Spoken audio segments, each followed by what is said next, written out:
이란이 예멘의 후티 반군을 지원하기 위해 민간 여객기를 이용해 이슬람 혁명수비대 고위 지휘관과 미사일 드론 부품 등을 비밀리에 수송했다는 의혹이 제기됐습니다. 해당 항공기가 착륙한 직후 후티 반군이 사우디아라비아를 향한 해상 봉쇄와 유조선 공격에 나서면서 중동 지역의 군사적 긴장도 다시 최고조로 치닫고 있습니다. 로이터 통신은 23일 여러 소식통을 인용해 지난 13일 이란 마한 항공 소속 여객기가 IRGC 고위 지휘관 10명에서 21명과 군사 장비, 후티 반군의 활동 자금으로 사용될 금을 싣고 예멘으로 향했다고 보도했습니다. 해당 항공기의 당초 목적지는 후티 반군이 장악한 예멘 수도 사나였습니다. 그러나 항공기가 이륙한 직후 사우디아라비아의 지원을 받는 예멘 정부군이 사나 국제공항 활주로를 폭격하면서 운항 경로가 급히 변경됐습니다. 결국 항공기는 홍해 연안의 항구도시 호데이다에 비상 착륙한 것으로 전해졌습니다.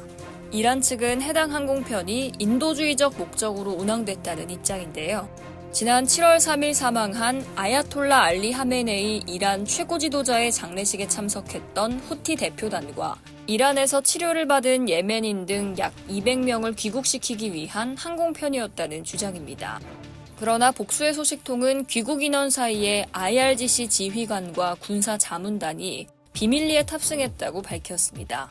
익명의 이란 소식통은 로이터에 IRGC 지휘관들은 후티의 군사작전을 지원하고 새로운 미사일 시스템 운용 훈련을 제공하기 위해 파견됐다고 주장했습니다. 수송된 화물에도 단순한 민간 물자가 아닌 군사장비가 포함됐다는 증언이 나왔습니다. 안보 분석가 무자헴 알살룸은 화물에 사우디아라비아, 아랍에미리트 공격에 사용됐던 것과 유사한 단거리, 중거리 미사일과 드론 부품이 실려 있었다고 설명했습니다. 이번 사건은 이란과 후티 반군의 군사적 연계 의혹을 넘어 사우디아라비아와 후티 간 충돌을 다시 촉발하는 계기가 됐습니다.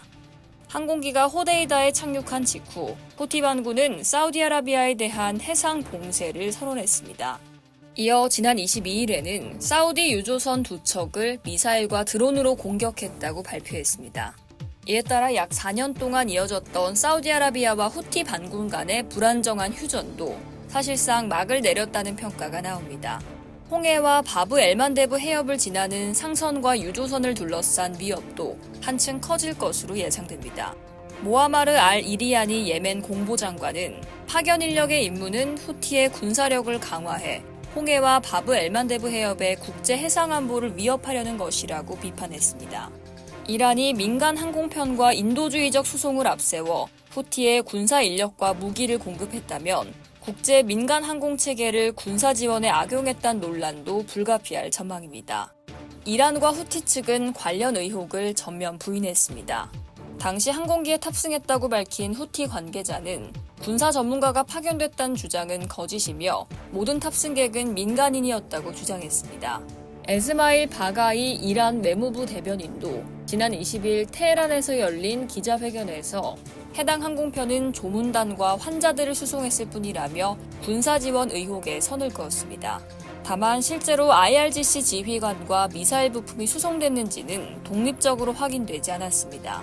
이란과 후티가 의혹을 강하게 부인하고 있는 만큼 향후 탑승자 명단과 적재 화물, 항공기의 운항 기록을 둘러싼 공방도 계속될 것으로 보입니다. 이상 월드디펜스였습니다.